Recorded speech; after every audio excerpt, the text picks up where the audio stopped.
ንቅለ ተከላ። እነማን ይነቀላሉ? አሁን በመላው ዓለም ያሉ በመግቢያው እንደተገለጸላችሁ ለቀደመው እባብ፣ ለዘንዶ፣ ለሐሰተኛው ነቢይ የሰገዱ ያመለኩ፣ ምልክቱንም የተቀበሉ ሁሉ መሪም ተመሪም ሁሉም የሰው ዘር በየትኛውም የምድር ገጽታ ያለ ሁሉ ከዚች ምድር በታላቅ ቁጣ በታላቅ እሳትና መቅሰፍት እንዲጠረግ ይደረጋል። የትኛውም ኃያል አገር ምንም አይነት አቅምና ጉልበት ይኑረው እንደ ትዕቢቱ በሚመጥን እሳት ፍጹም ይጠረጋል። በተለይ ታላላቅ ነን የሚሉ አገሮች ኒኩለር ጨብጠናል፣ ሚሳኤል፣ ጀት፣ የጦር መርከብ አለን፣ ሁሉን እንገጥማለን የሚሉ የዲያብሎስ አለቆች በታላቅ ቁጣ ምድርም ሰማይም አይተውትም ተመልክተውትም በማያውቁት ከባድ እሳት ሙሉ በሙሉ ከዜጎቻቸው ጋር ይጠረጋሉ። እነማን ይድናሉ ለሚለው በመልእክት 3 እንደተገለጸው በመልእክት 8 በመልእክት 5 እንደተገለጸው ይሆናል። የኢትዮጵያ ኦርቶዶክስ ተዋሕዶ ቤተክርስቲያን ከፈረሰችበት ከተቃጠለችበት በመናፍቅ በካቶሊክ በደህንነት ሰላይ በካድሬ ቄስ ከተተበተበችበት ከአጥፊዎቿ የተላቀቀችበት ሁኔታ ይፈጠራል። እነዚህ ሁሉ ጠላቶቿ በእግዚአብሔር ፍርድ ተጠርገው ለእሳት ይጣላሉ። እግዚአብሔር የወደዳቸው የመረጣቸው ያጸደቃቸው አገልጋዮች ስፍራውን ይረከባሉ። እነማን ይተከላሉ? አዎን እግዚአብሔር ወደ ትንሣኤው ይሻገሩ ዘንድ የወደዳቸው ሁሉ በመላው ዓለም ይተከላሉ። የሚበዙ የምድራችን ከተሞች ሁላችሁም እንደምታውቁት ሰንበትን በመጣስ የተገነቡ ዲያብሎስን በአንድም በሌላም መንገድ ለማንጸባረቅና ለማስረጽ የተሰሩ ናቸውና ሙሉ በሙሉ ይጠረጋሉ። በምትካቸውም በተቀደሱ እግዚአብሔርን ባከበሩ ቅድስናቸውን በጠበቁ ሰንበትን በሚያከብሩ የልዑልን ሕግ በሚያከብሩ የእግዚአብሔር አገልጋዮች በአስደናቂ ሁኔታ መልሰው ይገነባሉ። በሁሉም የምድር ገጽ እንዳስፈላጊነቱ ጊዜያዊ አስተዳደሮች በኢትዮጵያ ዓለም ብርሃናዊ መንግሥት ስርና ገዥነት ይዋቀራሉ። የመጀመሪያው የመንግሥት አወቃቀር በኢትዮጵያችንና በዙሪያ ባሉ አገሮች በመልእክት 8 እንደተገለጸው ይመሰረታል። ዓለም በግልጽ ልዑልም ድንግልም የሚከብሩባትን ኢትዮጵያን በኢትዮጵያ ዓለም ብርሃናዊ መንግሥት ስር ደምቃና በተወደዱት በተመረጡት ለትንሣኤ በታጩት ልጆቿ አብርታ ያያሉ። ከተዋሕዶ ኦርቶዶክስ ውጭ የሆኑ እምነቶች፣ ተቋሞች፣ የጣዖት ቤቶች፣ የካቶሊክ፣ የመናፍቅ፣ የእስላም፣ የነ ቻይና፣ የነ ህንድ፣ የሌሎችም የጣዖት ማምለኪያዎች በዲያብሎስ ለረጅም ዘመን በምድር ላይ ተኰልኩለው የሰውን ልጅ ለእሳት ለሲኦል የዳረጉ ሁሉ በታላቅ ቁጣ ከምድረ ገጽ ከነ ተከታዮቻቸው ከነ አገልጋዮቻቸው ይጠረጋሉ። ዛሬ እንደምናየው የዓለም መንግሥታት ኅብረት፣ የአውሮፓ ኅብረት፣ የአፍሪካ ኅብረት፣ የኤሽያ ትብብር፣ የላቲን ኅብረት፣ የአረብ ሊግ የመሳሰሉት ሁሉ ከምድረ ገጽ ይጠፋሉ። መሰብሰብም መወሰንም መነጋገርም አይቻልም። እስትንፋስ አይሰጥም። የማያቋርጥ እሳት ይፈሳልና ልንጠግነው፣ ልንላክመው፣ ልሽሽ ላምልጥ፣ ከሌለ እርዳው ማለት ፈጽሞ አይቻልም። የደበቁትን ማንሳት፣ በዚህ ተደብቄ ጊዜ ላሳልፍ ማለት አይቻልም። ሁሉም ስፍራ እያሰቃየ የሚፈጅ ሞት ይነግስበታል። ምድር ያላየችው ሰውም ያላየው በታሪኩም ያልዘገበው ያልተነገረው ቁጣ ይወርዳል። በዚህ ወቅት እነማን ከነ ሰላማቸው ይቆማሉ? እነማን ይንቀሳቀሳሉ? አዎን የተመረጡት የእግዚአብሔር ሕዝቦች በኢትዮጵያ የዓለም ብርሃናዊ መንግሥት ዕውቅና ያገኙ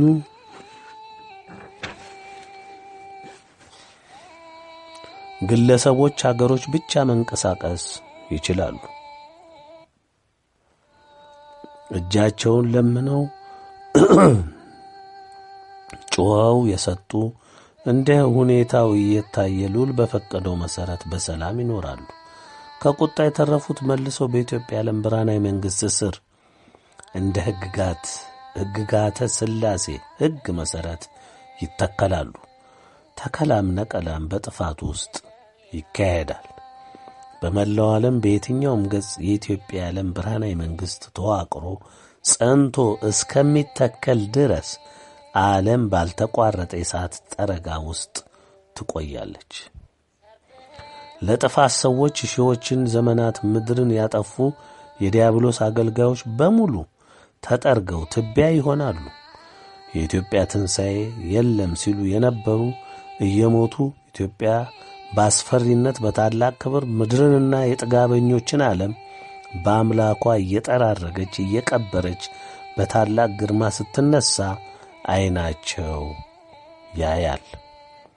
እያዩ እየሰሙ ነው ወደ ሞታቸው የሚሄዱት። ለእግዚአብሔር ሕዝብ ለኢትዮጵያ ተዋሕዶ ኦርቶዶክስ አማኝ ሲሰፍሩ የነበሩትን መከራ በብዙ መቶ እጥፍ እየተሰፈረላቸው የእግዚአብሔርን ሕዝብ ክብር በሞታቸው ውስጥ ሆነው እያዩ ወደ መቃብራቸው ይወርዳሉ። ከፊት የሚፈጸመው ይህ የዘረዘርኩልህ ክንዋኔ አሁን የሚከናወን ነው። ረጅም ጊዜ አለ እያልክ እንዳታላግጥ የሚያስችል ነገርና ጊዜም የለም። ልታላግጥ የሚያስችል ነገርና ጊዜም የለም። መልእክቱ እንደወጣ በውሳኔውና በትእዛዙ እንደሚገለጠው ወቅት ጀምሮ እርምጃ ይከናወናል። አንዳንዶች በእርግጥም እርምጃው ሲጀምራቸው ሲጠርጋቸው ወይም እሳቱ እነሱን ለመብላት ሲገሰግስ የሚደነግጡና ለካ እውነት ነው እንዴ ወዴትና ምልጥ የሚሉ እንደሚበዙ እርግጥ ነው። ምንም ዋጋ የለው። አስቀድሞ ነበር መጥኖ መደቆስ። አሁን ምን ያደርጋል? ድስት ጥዶ ማልቀስ ይላሉ አባቶቻችን። ስትመከር ስትገሰጽ፣ በአባታዊ ቅጣት ስትቀጣ መመለስ ለማን ገደደ? ያኔ የታመንክበት ጥበብህ ያደራጃቸው ዲያብሎስ ያስጨበጠ ድንቅ በሆኑ ሕንጻዎች ውስጥ የኮለኮልካቸው ማምለኪያዎች ጣዖቶች አስጡልኝ በላቸው። ልክ ፈርዖን በእግዚአብሔር ቁጣ ሲመታ የሚያመልከውን ሶካር የሚባል ጣዖቱን ታቅፎ ነበር አድነኝ ያለው። አንተም ጆሮህን የደፈንክ ኢትዮጵያ የዓለም ብርሃን መልእክታት ለ15 ዓመታት ባጠገብህ ሲፈሱ መች ሰማሃቸው? በየፌስቡኩ፣ በቴሌግራሙ፣ በዩቲዩቡ ጧት ማታ ተጥደህ የምትውል ትውልድ በቢሊዮኖች የምትቆጠረው መልእክታቶች ሁሉ በፊትህ አልነበሩም እንዴ? ስቃና ንቃህ እያፌስክ አልተውካቸውም? በታላላቅ ቋንቋዎች በሙሉ ተጽፈው በድምፅም ተዘጋጅተው ደርሰውሃል፣ ለምነውሃል፣ ያለመታከት ጮኸዋል። ስለዚህ ዛሬ በፍርድ ስትያዝ ማን ያስጥልሃል? ማንም አያስጥልህም። የተጣላኸው ከሥላሴ ነውና።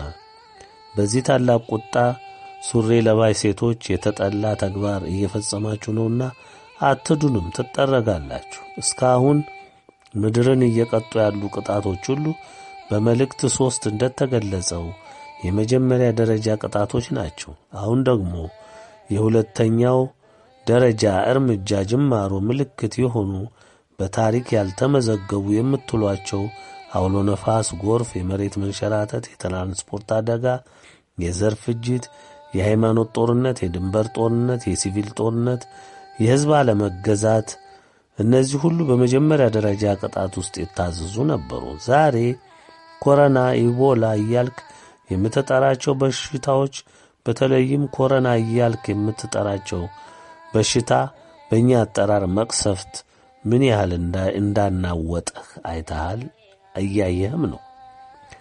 ይህም ከመጀመሪያው እርምጃ የዘለለ አይደለም። ከዚህ መልእክት መለቀቅ በኋላ የሚመጣው ሁሉንም አይነት መቅሰፍት ጠረጋ በሙላት የሚከናወንበት ነው። ጉልበቱም በምድርም በሰማይም ታይቶም ተሰምቶም የማይታወቅ ይሆናል። በ7 ጊዜ 7 እጥፍ 49 እጥፍ መጠን ይሆንና ከዚያም የሚልቅ ጥፋት ታያለህ። በመላው ዓለም ኮሮና መጣ ብለህ ቤት ዘግተህ እጅን በሳኒታይዘር ታጥበህ ከሰው ተለይተህ ለመከላከል ስትጥር ትታያለህ። ይህ ቀላል ነው። ምን ያህል ጎዳህ ታውቀዋለህ። ይኸው እንደምናየው ወደ ፈጣሪህ ደንግጠህ ከመመለስ ይልቅ ክትባት አደረስኩልህ እያልክ ሰው ወደ ፈጣሪው ከመመለስ ይልቅ አሁንም አንተን እንደ አዳኝ እንዲያይህ እያደረግህ ትገኛለህ። ሰው እንዳይጸጸት ወደ ፈጣሪውም እንዳይመለስ ትግል ገጥመሃል። እንደ ለመድከው እንደ ቀደመው ሥራ ዛሬም እኔኑ አምልክ፣ እኔ መፍትሔ አምጪህ ነኝ እያልክ ነው። ስለዚህ ልክ እንደ ፈርዖን ትዕቢትህን አንግሠሃልና ሞት መላውን ግብፅ ከድኖ እንደ ጠረጋቸው ሁሉ በብዙ መቅሰፍቶች ሁሉ ፊት ልቡን ያደነደነው ፈርዖን ሞት በሱም ቤት በመላው ግብፅ ምድር በሁሉም ባለሟሎቹ ዘንድ ሲነግስ ያኔ ወዴት ይግባ? ያ ሁሉ ትዕቢትስ፣ ያ ሁሉ ንቀትስ፣ ትችትስ፣ ፌዝስ ወዴት ሄዱ? እባክህ ሂድልኝ፣ የፈለግከውን ወስደህ ሂድ ብሎ አጅሬ ትዕቢተኛው ፈርዖን በሙሴ እግር ስር ወደቀ። አሁንም የሚሆነው ይኸው ነው። ታያታለህ። በየትኛውም የዓለም አገሮች ባለ የሰው ዘር በሙሉ በሁሉም ቤት ሞት ይነግሣል፣ ይቈርጣል፣ ይፈልጣል። ማንም ከልካይ የለውም። በቤትህ ሰቆቃ ነው፣ ብትወጣም የሚብስ ነው። ወዴት ትሄዳለህ? ይህ ነው የሚሆነው። ልብ በል። እኛ የእግዚአብሔር ሕዝቦች፣ የኢትዮጵያም የዓለም ብርሃን ቤተሰቦች በምንታመንበት የአብርሃሙ ሥላሴ በምንታመንባት ድንግል በእሳት ታጥረን ያለ ጭንቀት ያለ ሐሳብ ፈጣሪያችንን እያመሰገንን የነጻነት በዓላችንን እናከብራለን። በደስታ እንዘምራለን። እኛ ጋር ለመለመን እንኳን በቤትም በደጁም በሁሉም ስፍራ የነገሰውን ሞት የሞት ባሕር እንዴት ትሻገራለህ? እግዚአብሔር የወደዳቸው የታደጋቸው ያከበራቸው የትንሣኤው ሙሽሮች ሲፈነጥዙ ታያለህ፣ ግን ወደ እነሱ መድረስ አትችልም። በመሃል አይምሬው ሞት በሁለመናህ ነግሷልና የሚሆነው ይህ ነው። ምን ይበጅሃል አጋጩ የዛሬው ትውልድ? ብርህ አያድን፣ ሕንጻህ፣ ዋሻህ፣ ግንብህ፣ ዘበኛህ፣ ጠመንጃ፣ ታንክህ፣ ጀትህ፣ መርከብህን ሁሉ አቧራ ይሆናሉ። ማን ያድንሃል? የሚሆነውን ሁሉ እየነገርኩህ ነው። ጊዜው ተፈጽሟልና ጉደኛው ትውልድ ዛሬ ይህ መልእክት እየተዘጋጀ ቀድመን በተለያዩ መግለጫዎቻችን እንዲሁም ትምህርቶቻችን ሳንታክት አልነገርንህም? እኛ ለልጆቻችን ለአድማጮቻችን የተዘጋጁ ምክር ስናስተላልፍ አንተ ትዕቢተኛው አባትህ ዲያብሎስን የቀደመውን እባብ ዘንዶውን ሐሰተኛውን ነቢይ ተማምነህ በእኛ እያፌስክ ከመሪ እስተ መሪ ከሃይማኖት መሪ እስከ ምእመን ሁልህም አላላገጥክም? እኛም እንዲሁ ሞት ሲከድንህ ነፍስህን አውጥቶ ለመውሰድ ሲያስጨንቅህ እያየን የሥራ ውጤት ነውና ከመገረም በላይ ስለ እግዚአብሔር ቅን ፍርድ ከመደመም በቀር ምንም እንደማንረዳ እወቅ። እነዚህ እንግዲህ ዛሬ ከፊትህ የመጡ ሳይውሉ ሳያድሩ የሚፈጸሙ መሆናቸውን እናረጋግጥልሃለን። ጽናቱን ይስጥህ። በምድር የሚቀሩ ምንና ምን ናቸው? አንተ ያጁ ይጠቅሙኛል፣ ለዘር ማንዘሬም ይተላለፋሉ ብለህ ያሰብከው ይሆኑኛል፣ ለዘላለም ይረዱኛል ብለህ ያደራጃቸው ለሰው ሕይወት የሚጠቅሙ መንፈሳዊ ሕይወትን የማይጎዱ በትንሣኤው ዘመን ለበጎ አገልግሎት ይጠቅማሉ የተባሉ ሁሉ ትተሃቸው ስለምትሄድ ለቀሪ የትንሣኤው ዘመን ሰው ምድሪቱንም የደከምክበትንም ሁሉ ይወርሳሉ።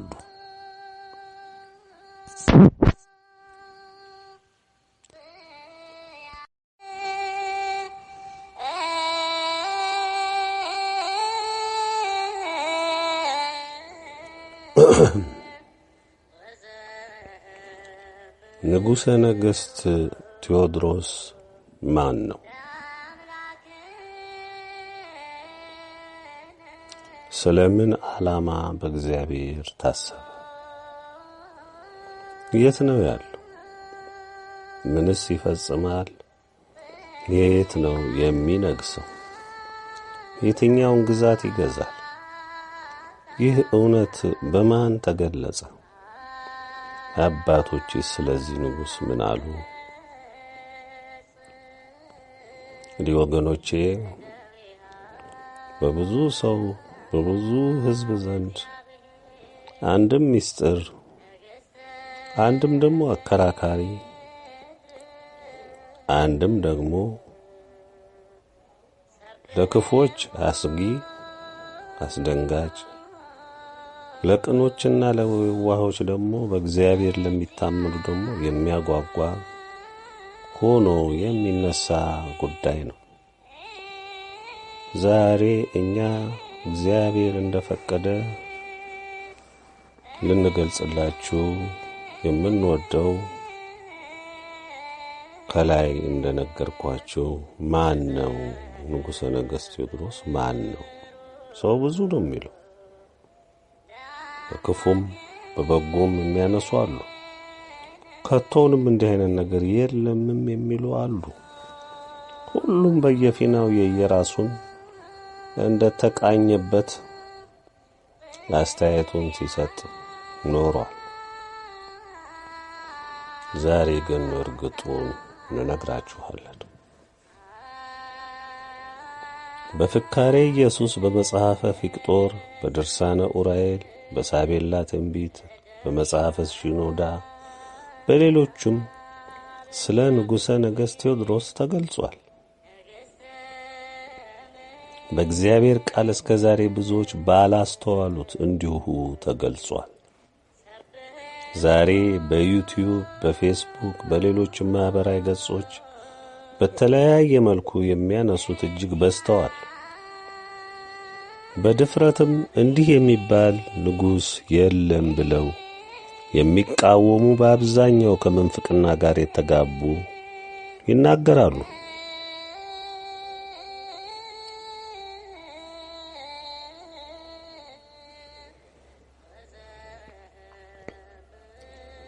ለሁሉም በመጀመሪያ የልዑል ኃይለ ቃል በትንቢተ ኢሳይያስ ምዕራፍ 49 የተጠቀሰውን ቃል ተመልክተን የተቀረውን ሐሳብ እንመጣበታለን።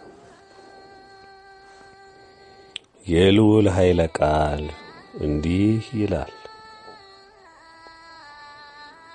ደሴቶች ሆይ ስሙኝ፣ እናንተም በሩቅ ያላችሁ አሕዛብ አድምጡ።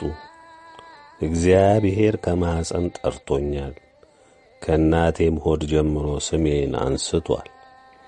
አፌንም እንደተሳለ ሰይፍ አድርጓል፣ በእጁ ጥላ ሰውሮኛል፣ እንደተሳለ ፍላጻም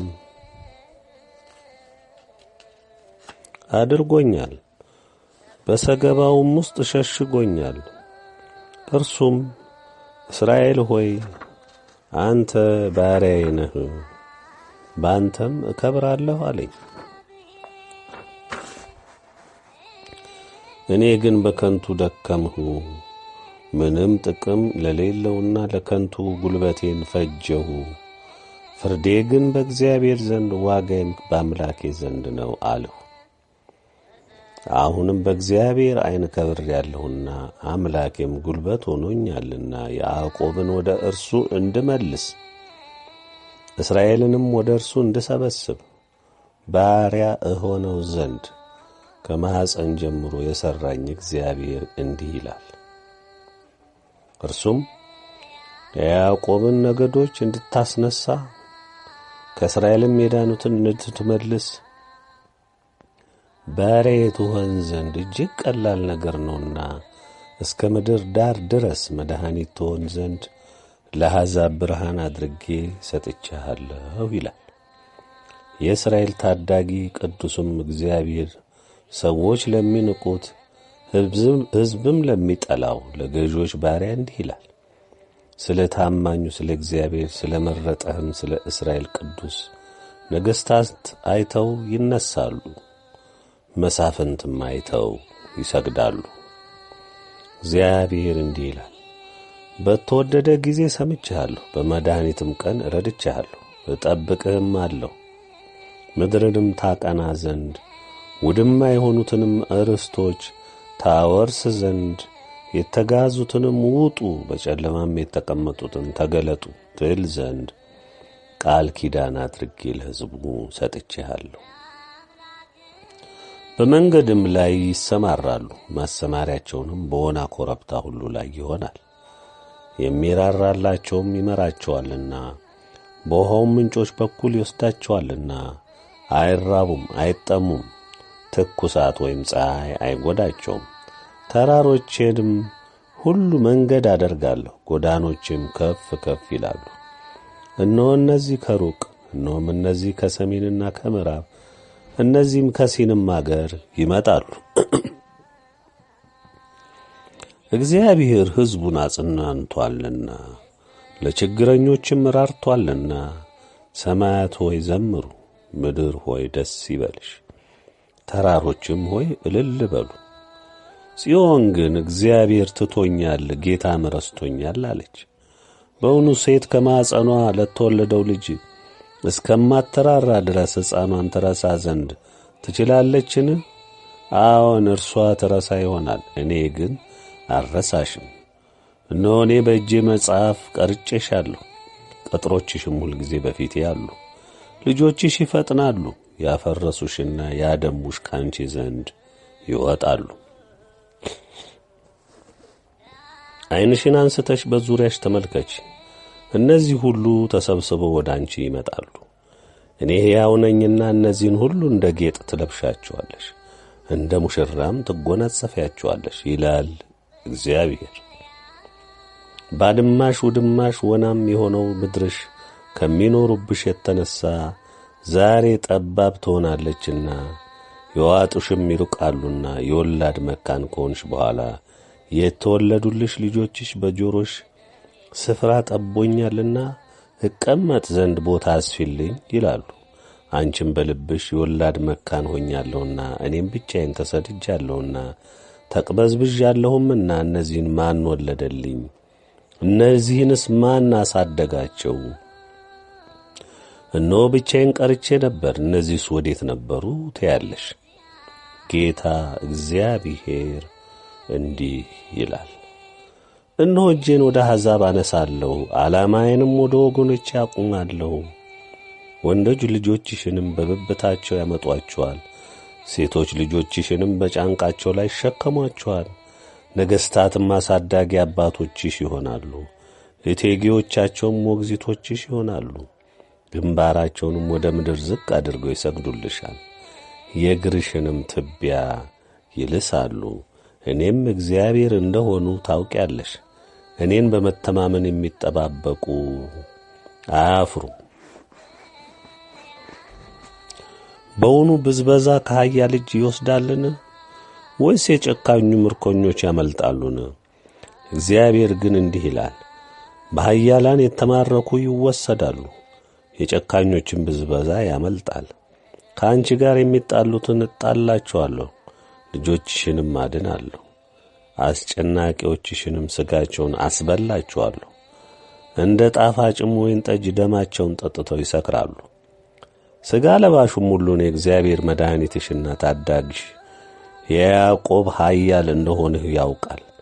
ትንቢተ ኢሳይያስ ምዕራፍ 49 በሙሉ ከላይ እንደተመለከታችሁት ስለ ኢትዮጵያዊ ንጉሠ ነገሥት ቴዎድሮስ፣ ስለ ኢትዮጵያ ትንሣኤ እንዲሁም ስለ እስራኤል ዘሥጋ መታሰብ ቁልጭ አድርጎ ይነግረናል። ቃሉንም በዝርዝር እንተነትነዋለን። በዚህ ጉዳይ ዙሪያ ያለውን የቅኖች አለመረዳት ችግር ይወገዳል።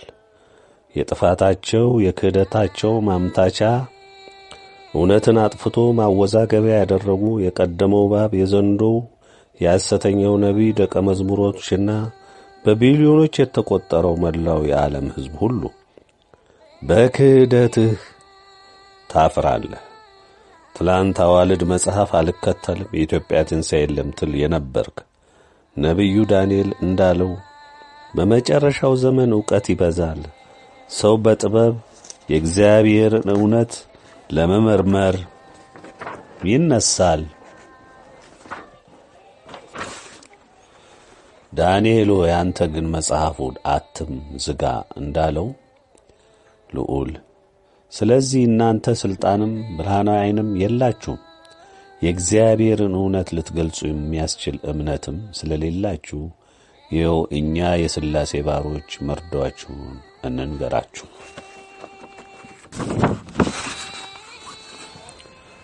የማምታቻ ቋንቋችሁ እኛ ከመጽሐፍ ቅዱስ ውጪ አናምንም ትሉ ነበር።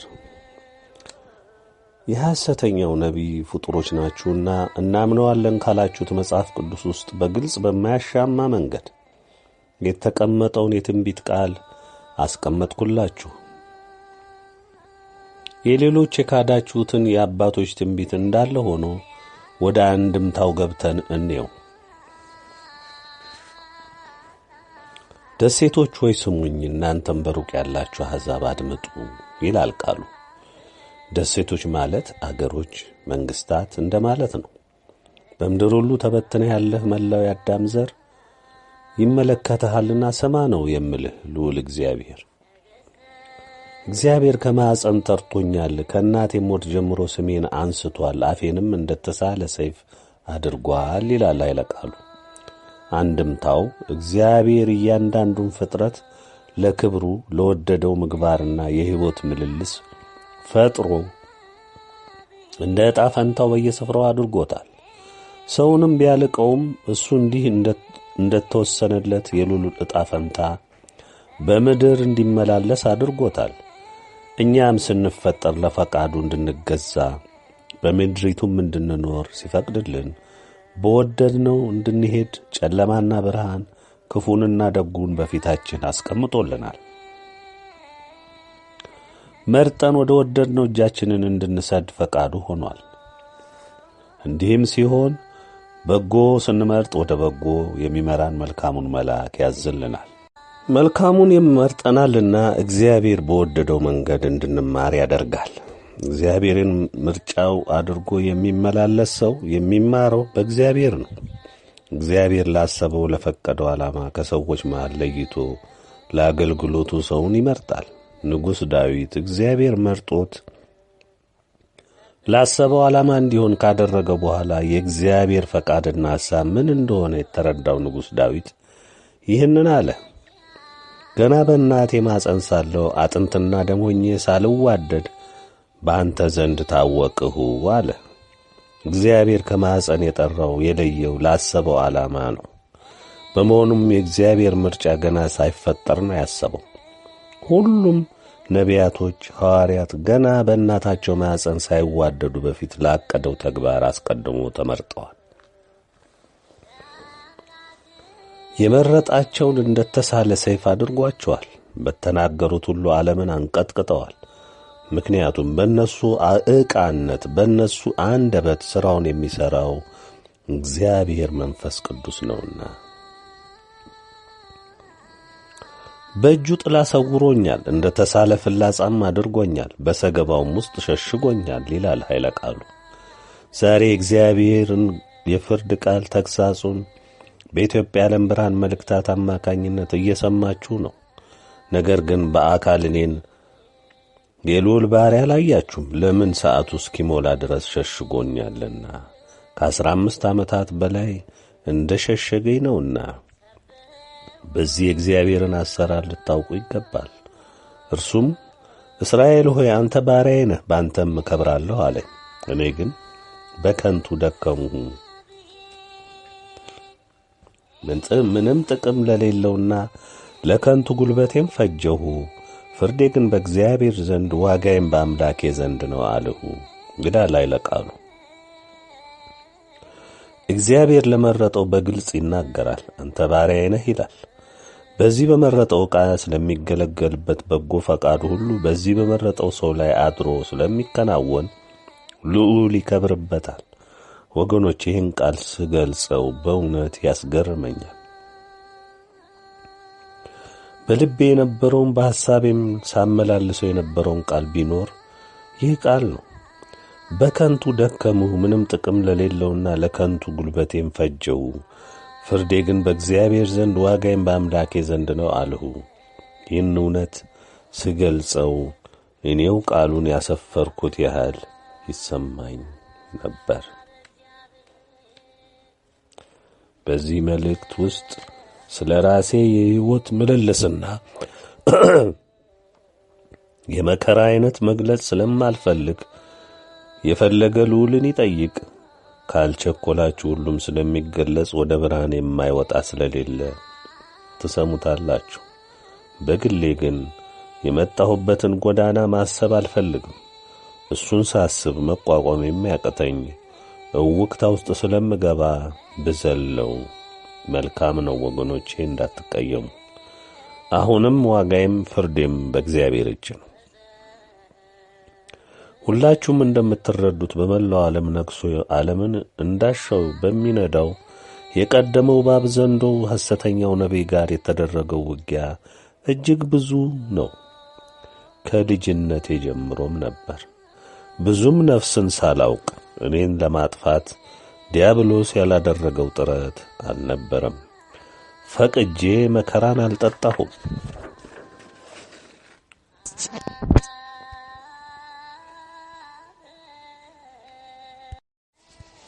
ሌላውን ሁሉ ልተወውና መልእክታቱ ወደ እናንተ አደርስ ዘንድ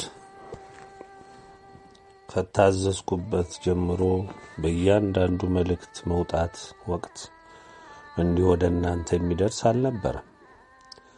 ዛሬ የማልገልጸው ከባድ ዋጋ ተከፍሎበታል።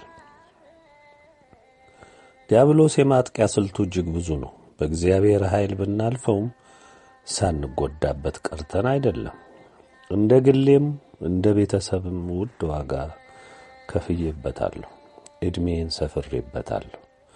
ብዙዎች ክብርን፣ ማዕረግን፣ ሀብትና ክብረትን፣ መወደስን ይሻሉ። ይህ በሥጋው ዓለም እንደሚኖሩ እጅግ የሚመኙት ነው። እውነትን ለተረዱት እግዚአብሔርን ለሚወዱ ግን ይህ ትርጉም የለውም። ፍላጎታቸውን ሁሉ የሚያርፈው የዚችን ምድር ክፉ ውጣ ውረድ ቶሎ አልፎላቸው ወደ አባቶቻቸው ወደ ገነት መሄድን ነው። እኔም በሕይወት ዘመኔ ካየሁት ፍዳና መከራ አንጻር በዚች ምድር ላይ መኖር እጅግ ያስመረረኝ ነው። ብቆይ እንኳን ለፈጠረኝ አምላክ ፈቃድ ለክብሩ ለከበረው ስሙ እስከ ጠቀምኩና በአገልግሎቱ እስካስደሰትኩት ድረስ ብቻ ነው። ዛሬ እኔ የሥላሴ ባሪያ የምኖረው ላገለግለው፣ ልታዘዘው፣ ፈቃዱን ልፈጽም፣ እናቴንም ፈቃዷን ልፈጽም ብቻ ነው። ከዚህ ውጪ ምንም የምሻው የሚያረካኝ የለም። ሩጫዬን ጨርሼ ባካሄዴ የወደደኝን አምላኬን አስመልኬ ፈቃዱ ተፈጽሞ ከብሮ ዘወትር ተመስግኖ ካየው ለእኔ ካሳዬ እሱ ብቻ ነው። ከዚች ምድር ላይ እምሻው ለሥጋዬ ብዬ የማስበው የለም። እርግጥ ለምትሰሙት እጅግ ሊያስደነግጣችሁ ይችላል። ዓለምን ሁሉ በአንድ ውዳቄ ምናምንቴ በሆንኩት ከሁሉ እጅግ ባነስኩት በቸርነቱ በምሕረቱ ሸፍኖኝ ነውሬን ኀጢአቴን ከድኖ ውድ ዋጋ ከፍሎልኝ እንደገናም እጅግ ከአእምሮ በላይ በሆነ ስፍራ ላይ ሊያስቀምጠኝ መወሰኑን ከተነገረኝ ጀምሮ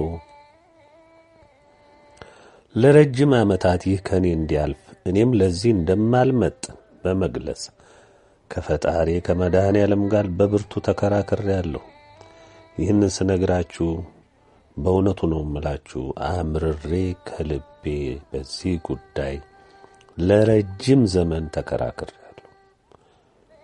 ፈቅጄው አስቤውም አልሜውም አይደለም። በፍጹምም በከፍታ ለመኖር ፍላጎት የለኝም። ግን የእግዚአብሔር ፈቃድ ስለሆነ እሱ ስለወሰነ በቃ ወሰነ። ምን ይደረግ እንጂ እግዚአብሔር በዚህ ምድር ላይ ምስኪን ሆኜ ዝቅታ ስፍራ ላይ ሆኜ ዕድሜን ከድኜ ባልፍ ምንኛ ደስ ባለኝ። የሆነ ሆኖ ምርጫው የሱ ነው፣ ፈቃዱ የሱ ነው። ይሁን ካለ ምን አደርጋለሁ? እሱን ደስ አሰኝቼ ቀሪ ጊዜን ጨርሼ ማለፍን እወዳለሁ። እና ክርክሬም አልጠቀምም፣ አልሆነም። እናቴንም ድንግልን ጠይቄያለሁ፣ አብዝቼ ጠይቄያታለሁ።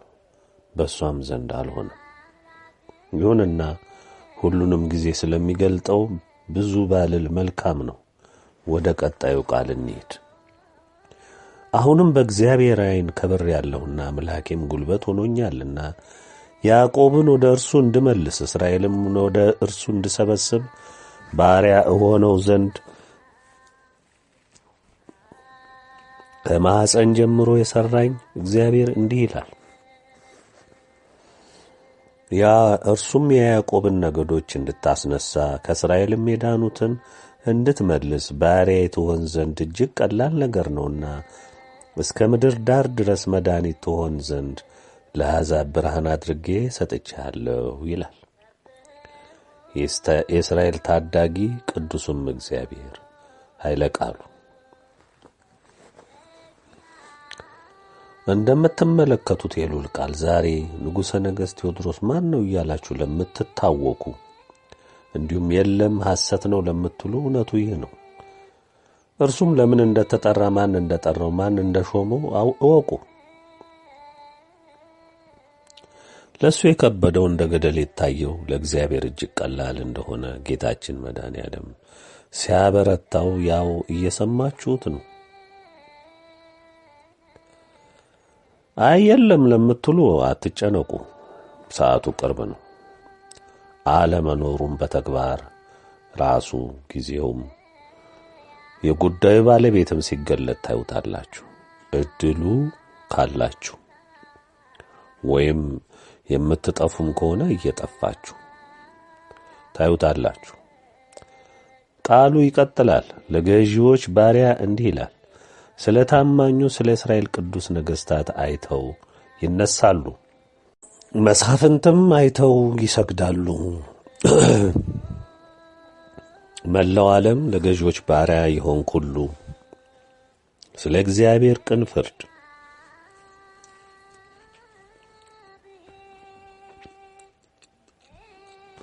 እግዚአብሔር ስለሚገልጠው እውነት አንተ የምትንቀጠቀጥላቸው የምትገዛላቸው መንግስታት መሳፍንቶች ሁሉ ለንጉሠ ነገሥት ቴዎድሮስ ወደው ሳይሆን በግዳቸው እየተጠረጉ እየተፈጩ ይንበረከካሉ፣ ይሰግዳሉ። ቃሉ የሚነግርህ ይህንን እውነት ነው። እግዚአብሔር እንዲህ ይላል፣ በተወደደ ጊዜ ሰምቻለሁ፣ በመድኃኒትም ቀን ረድቻለሁ፣ ጠብቅህም አለው። ምድርንም ታቀና ዘንድ ውድማ የሆኑትንም ርስቶች ታወርስ ዘንድ የተጋዙትንም ውጡ፣ በጨለማም የተቀመጡትን ተገለጡ ትል ዘንድ ቃል ኪዳኔ አድርጌ ለሕዝቡ ሰጥቻለሁ ይላል ኃይለ ቃሉ።